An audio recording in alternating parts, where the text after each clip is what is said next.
3, 2, 1. Here we go!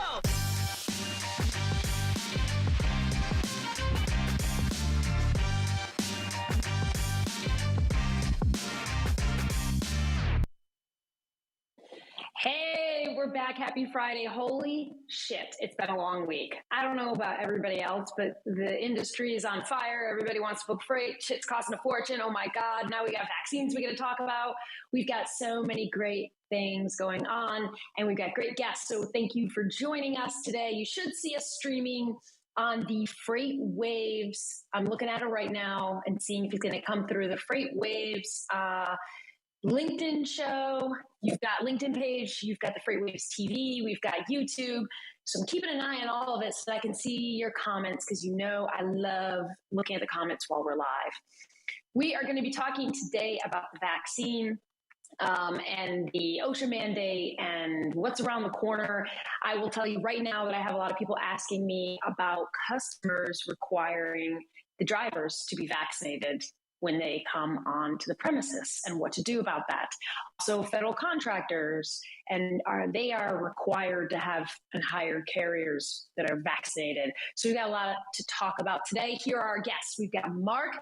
We've got Kristen with us. I'm so excited. Mark is our expert from J.J. Keller, coming to us live from Appleton. And Kristen is our legal expert coming to us from somewhere in Florida. Kristen, I forgot where you are in Florida.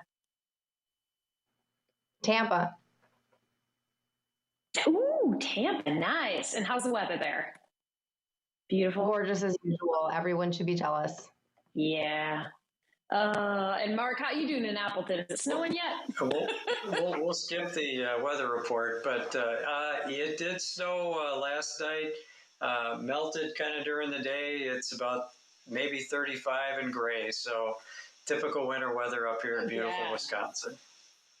You got to go to Tampa. I think you guys have direct flights there too. So you've got to go there. All right, see us on YouTube. So that's right good. To Sanford, Florida. Woohoo! I see Ron Kane is in the house. I see Rhonda's there. Yay! You guys were reunited. I'm so excited to see everybody. All right, so here's what we're going to do. Mark, I want to start out with you. You're our expert from J.J. Keller. You guys know everything about trucking. People just call J.J. Keller, and they'll teach you to do whatever you are looking to do. But Mark, here's what I've been thinking about all day when we were coming up to this episode is, first of all, I made a post asking people about on social media, have your customers been requiring you to hire or for you to have drivers that are vaccinated or hire carriers that have drivers that are vaccinated? And what's been the impact? And, you know, there was some feedback. Some folks are saying they haven't gotten that yet. We had Chris Nykum from Albine Motor Express. I know Chris, he's in Madtropolis frequently. And he has said, and I'm reading off my phone, so I apologize, but he said, we've run into instances where drivers are not allowed in the building without a mask on or in the building no matter what, but none so far actually require them to show proof of vaccination. So that's good. Because it sounds like it'd be a cluster if you're requiring everybody to show proof. Also, you can fake those things too. Come on, guys. Someone else, Fred, is from Skelton Truck Lines. He said, being in pharma transportation, all of the customers require all of our drivers to be double vaccinated, not just vaccinated. They got to get that booster too. Oh my God. Okay, so let's start with Mark. What are your thoughts on all this? And tell us where you think we're headed with all this vaccine craziness. Well, customers have to look out for their employees. So I can see where the policies would vary based on drivers coming into the building, being vaccinated. The reality is, though, through COVID-19, there have been so many touchless processes put in place that I don't know how many instances this is really going to put people at risk. That said, if the mandate goes through, the 100+ employee trucking companies are going to have an operational challenge, I think, especially if January 4th is still the date, to get all of their drivers vaccinated. And right now, with the holidays coming, I can remember just getting drivers home for the holidays was a challenge, much less trying to get them through a 100% of their drivers through a vaccination point or 50%, whatever's left. I think it really is going to, with a short time frame, I think it's going to present more challenges than otherwise said. Let me ask you something, Mark. How many, and I know you don't know this, you're not a statistician, but just give me a ballpark. For those people who are watching the show and they're in their ivory towers sipping their fucking green tea and they're like, oh, I wonder, I thought drivers are just all vaccinated. Like, are they vaccinated, Mark? Do you think 50% of them? How big of an issue is this? Well, I have seen one survey from the Truckload Carriers Association that 50% of drivers are vaccinated.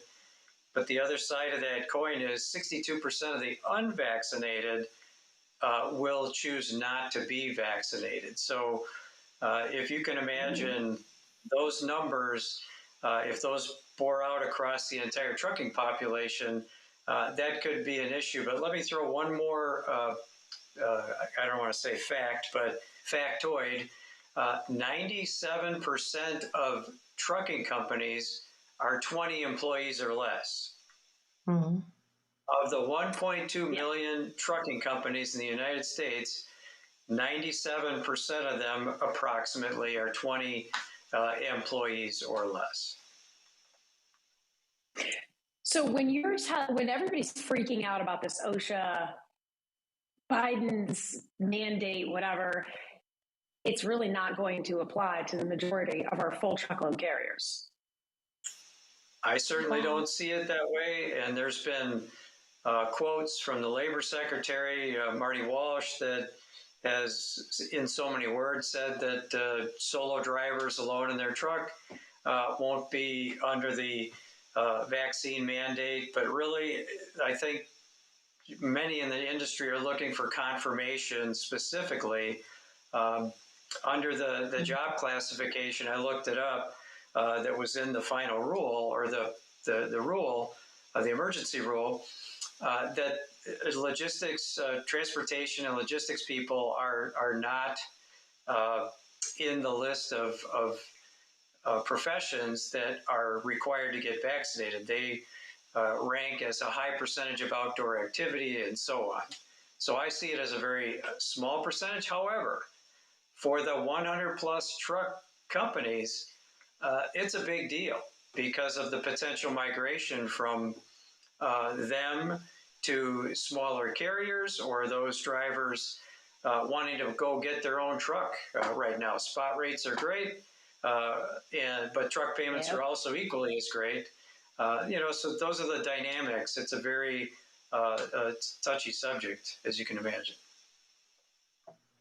Yeah, for sure. I want to say, I'm going to jump to Kristen real quick, but before I do, Tim Pool says, afternoon, Madtropolis. He gives us a cheers. I hope y'all are out there cracking a beer right now. It's about time, at least on the East Coast. It would be at 3:00 where Kristen is. Afternoon from Lakeland, Florida is not Micah. And then Rhonda says, oh my God, mandate. Forget about our rights. Need to switch the conversation to healthy living. That's missing in the conversation. And immune functioning. Let's talk about that, government. Whoa, that was a truth bomb. I really like that quote. Kamikaze, whatever, says I take a shot of vaccine every morning to get my daily nutrients. Maybe I should stop reading these comments. I don't even know what that means. It kind of sounds dirty. Okay. Jason Lingo says we drivers won't get vaccinated. And Matt Fink, my other favorite person at Madtropolis, says just spitballing here, but this really applies to all LTL carriers and is impactful. Interesting. That's a good point, Matt Fink. So, Kristen, what are your thoughts? Like, are we just talking about this over nothing and really it's not going to have a major impact if there's a mandate? Wow, that is a very good question. I mean, at this point, no one really knows what is going on. I follow the POTUS daily schedule and his briefings, and we had messages coming out yesterday and the day before, both about the COVID mandate and the vaccine mandate, and we had messages coming out about the shipping crisis at the same time.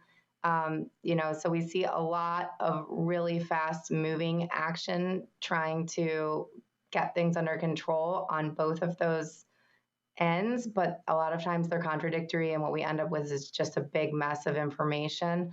I did want to say, I think one of the things that's really important from a legal viewpoint is that there's a distinction between government regulations and what private shippers are requiring of carriers. And when we first started talking about this, I think you raised the issue, Cassandra, of what are the shippers requiring? Because right now there is no enforced mandate in place. It's something that employers and carriers can start getting ready for, but that doesn't stop shippers from imposing their own requirements and responsibilities. And kind of like we heard, I think one of the quotes you said, like in pharma, everyone's got to be double vaxxed, right, to show up. So we already are seeing private sector causing some level of proof of vaccination, but that's totally distinct from what we're seeing in the regs. It's my personal view that there will be no regs enforced on January 4th with this mandate and with carriers and employers of over 100.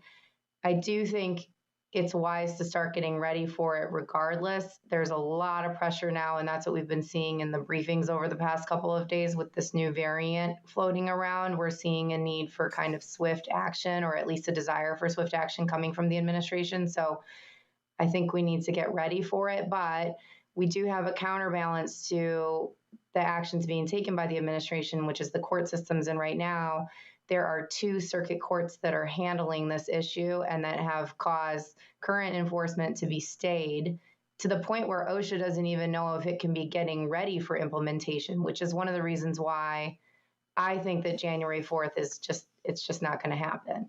I also think in the end, this is going to end up at the Supreme Court as to whether it's enforceable. And everything can move fast in the court systems, but it's probably not going to move overnight. And even if all of that does move forward, and even if a mandate of some sort does go into effect with employers of over 100, enforcement is the flip side of that coin. And just as we're seeing with a lot of the discussion on travel restrictions that may be imposed with this new variant, it's almost impossible to enforce. I mean, we have 1.2 million trucking companies with, a huge percentage of them having 20 or less employees. It's a ton of people that you'd have to enforce this with. If the receiving site is requiring it, and if they would qualify as being required to comply under the mandate, which I think Mark had a really good point, because they're so small, maybe they won't even be required to comply. But enforcement is going to be incredibly difficult, and I wouldn't get too worried about having to flip a switch the minute that the mandate, assuming that it does go into effect, goes into effect, because you'll have some time and there's going to be a lot of grace and a lot of ability to challenge if enforcement does happen. And so I wouldn't say it's cause for concern or cause for panic. It is just good to start preparing for it because, like I first mentioned, this can be enforced by shippers, and it is starting to be enforced by shippers and receivers. Mm-hmm. Carriers are going on site. So regardless of whether the government is mandating it, I think there is some business drive that we do see that kind of pushes people towards putting into place certain ways to collect the records on those who are vaccinated, to encourage those to be vaccinated who haven't gotten it yet, and to monitor it to some extent. I absolutely love everything you're saying. I hope I'm going to take a pause and tell my marketing team to clip out what you're saying and let's put it on social media, because it's very powerful points that you're making. So first, enforcement. I kind of never even thought about that. How is the DOT planning on enforcing this? I mean, shippers can enforce it. Oh, by the way, you can buy these cards, these vaccination cards on like eBay and craps. All the sketchy stuff goes on in our industry. So people are going to be doing that. And also, how do you truly know?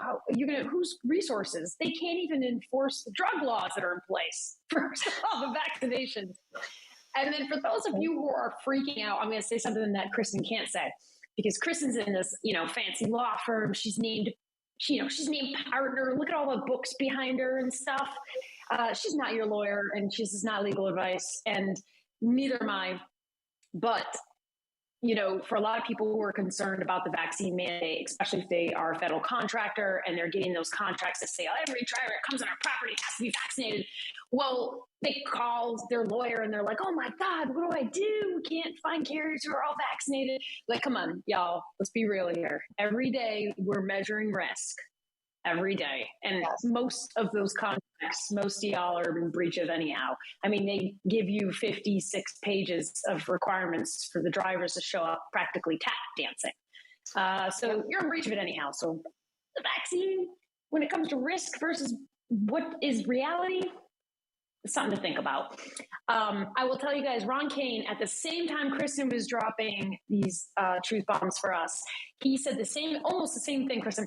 He said, isn't the likelihood of a government mandate far lower than the individual shipper rules, meaning no vaccine, no access? And him and Matt Fink are going back and forth, but they have a great dialogue going on over here on YouTube. If you guys want to check it out, there's always an interesting side dialogues going on. But I love that Ron also brings up another point. Ron's our famous Madtropolis shipper. He says the cost of a COVID breakout at a factory or facility is far worse than the cost of turning away a truck. So I thought that was pretty powerful. That's what shippers are thinking. That's what's going on in their minds right now. So there's so many dynamics to this. Mark, here's the one thing I want to ask, because there's a lot of people watching the show that's never even been to a facility to see what it looks like when you're picking up and you're dropping off freight. Are these drivers just walking around the facility, just contaminating everything? I mean, coughing on everybody, touching all the cargo, whatever else. What's going on? Are they spreading their COVID everywhere and whatever else?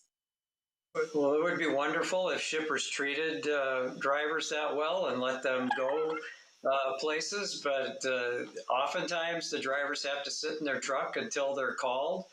And with COVID, I think they've been able to put some processes in place where literally they email or text a number and they sit in their truck until they're called to pull into a specific dock. So no, they're not wandering around spreading COVID.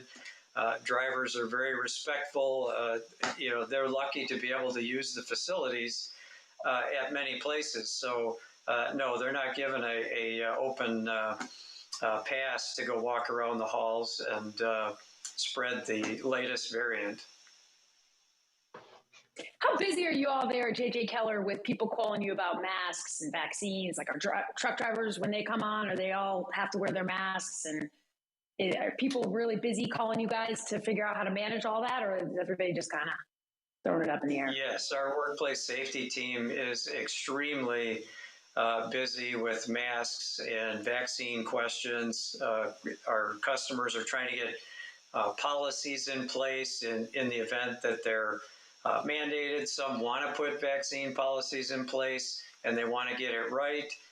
So yes, our workplace safety team has been extremely busy. Can I add a little twist on I noticed. too? Oh, yes, please do.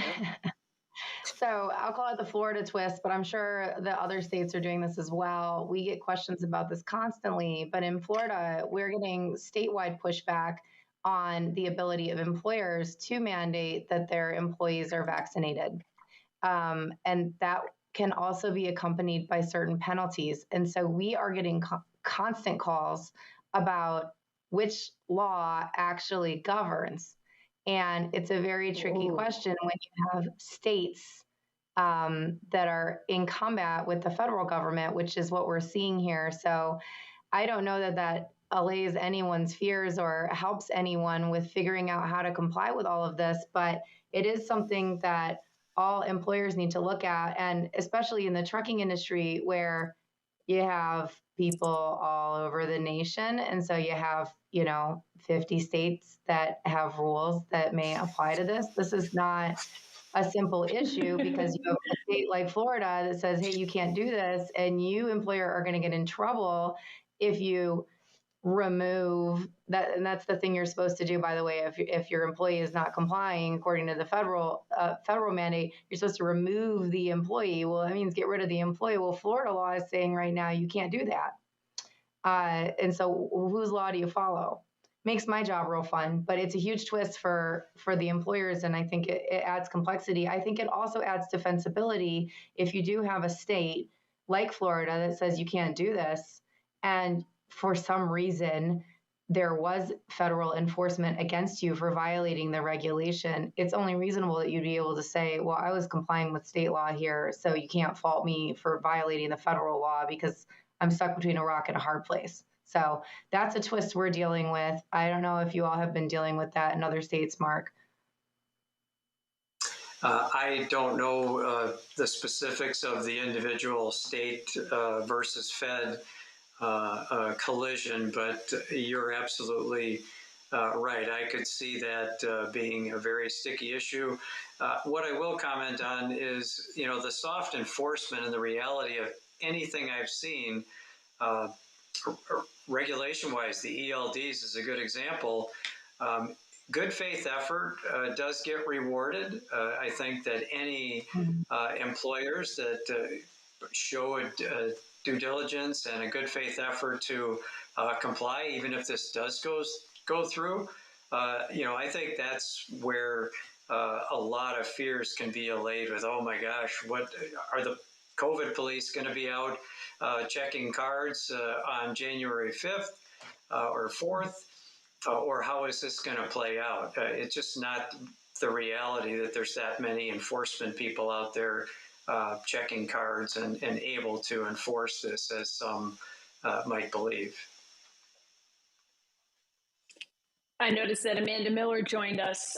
She's one of my favorite flatbed brokers from Alabama. And she said in her world, none of her customers, be a shipper or receiver, requiring proof of vaccination, just requiring social distancing and masks. So that's good.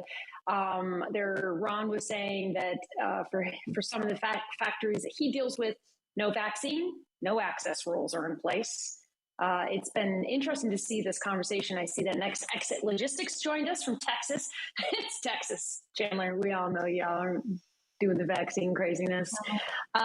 So it was interesting because someone brought up, and I'm pretty sure it was Matt Fink, he had said that, what if you breach, I know you're going with this, Matt, but so I'm going to expand it and broaden it. Maybe even for Kristen. It would be hard to prove it, but what if you did send a driver into a facility and you contractually promise the shipper that everybody would be vaccinated, driver has COVID and infects a bunch of people, and you got to shut down operations? I mean, it sounds like a law school exam, but I mean, this type of shit show is what's litigated over, so... That's what I live for, are questions like that. Well, this is a fun question. If you put it in your contract that you're going to do it, it's a private agreement. But then I do think if you have a state like Florida that says employers cannot require certain things, in that particular circumstance, you're putting into a contract something that cannot be done by one of the parties.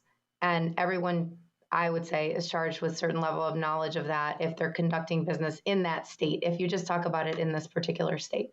Setting that aside, assume that they can do it for the moment. And someone comes in, they violate their own contractual provision that says, we agree, no one's going to come in without a COVID vaccine, mask, et cetera, et cetera. Some dude dripping with COVID walks through the door of your shipper, gives everyone COVID, everyone's out for 2 weeks. It causes $500,000 in damages. People get very seriously sick. Well, you definitely breached the contract. That's not a question. How much are you responsible for? If you agree to something crazy, just don't agree to something crazy like that, guys. Don't do that. I don't know. But if you do something crazy like that, come to me, I'll have fun with your contract. But you could be on the hook for all those damages. Those, that's what we call special damages, consequential damages. And if it's foreseeable within the terms of your contract that that's what would happen and that's why you're agreeing to it, I do think you're putting yourself at crazy risk. So don't do that. I will tell you, don't do that. For all those people who are just out there signing their contracts away, which I know y'all are. You're all having a tiny heart attack right now. Get your red pens out. Just cross it out. Do not sign. You should see my preschool contracts, by the way. They're great. I just redline those things. It's fantastic. Mark, what do you have left for us? We've got 1 minute remaining. I'm going to give you the floor to tell us whatever's on your mind on this topic. Well, I think the carriers have a challenge. They shouldn't be panicking. I think that was great advice. They should be concerned, but don't panic. And the drivers aren't going to all necessarily quit at once, but it is a very important issue. So get in front of your drivers, understand where they sit on this, and keep the lines of communication open. I love it. And Mark, tomorrow when you go in, or Monday when you go into work, I think you should bring everybody at JJ Keller a big carton of pasties. Wait, are they pasties like the food? Pasties. Or pasties like the other thing? Yeah, pasties. That's what it is. That's a Uber thing. Thank you for joining us. Nice try, Mark. I was going to leave it right there. So you were in this awkward position. You have to explain yourself. But we are out of time. And thank you both for coming. Thank you. Everybody reach out to them if you have questions. And have a great weekend.